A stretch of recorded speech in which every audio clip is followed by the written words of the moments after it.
An English £10 note is seen in an illustration taken March 16, 2016.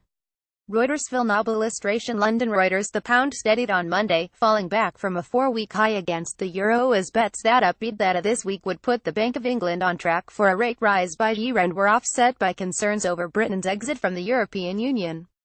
Prime Minister Theresa May is unlikely to offer new concessions to Brussels over the terms of Britain's divorce from the EU when she meets European Commission Chief Jean-Claude Juncker over dinner on Monday, her spokesman indicated. Having traded above $1.33 GBP/D3, close to its strongest in 2 weeks, the pound skidded to as low as $1.3246 in the early afternoon in London, with traders attributing the move to a Bloomberg report that Brexit negotiations could be set to break down. Sterling later recovered most of those losses, with strategists saying that although the headline triggered a knee-jerk reaction to sell the pound, there was nothing new in the report that should have a material and lasting impact. "We every day have to try to apply and is this new news filter to media stories," said Jordan Rochester, a currency strategist at Nomura. Today the story was closer to an opinion piece than substantial fact. "We know the Brexit talks are struggling, so I don't know why the market moves on these headlines as much as it does," he said, adding that sterling was likely to be more sensitive to positive Brexit developments than negative news. By 15:38 GMT, the pound was flat at $1.3278 and at 88.93 pence per euro EUR GBP/D3.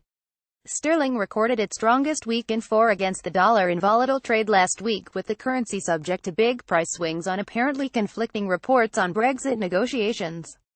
Societe Generale macro strategist Kit Juck said this was not a good week to short the pound, given several data releases that could paint an upbeat picture of the UK economy, and because BoE Governor Mark Carney was likely to strike a hawkish tone when appearing in front of the Treasury Select Committee on Tuesday.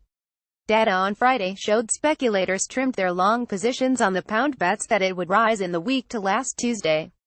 But they were net long on the currency for a third week running, having been short for almost 2 years. IMMFX. That turnaround in positioning has been driven largely by a repricing of Bank of England interest rate expectations, after the bank last month hinted rates could rise as soon as November. Inflation data due on Tuesday is expected to show consumer price growth hitting a 5-year high of 2.8% year-on-year, which would firm up expectations of a near-term hike. Labor market data due on Wednesday will also be closely watched, as will retail sales numbers on Thursday.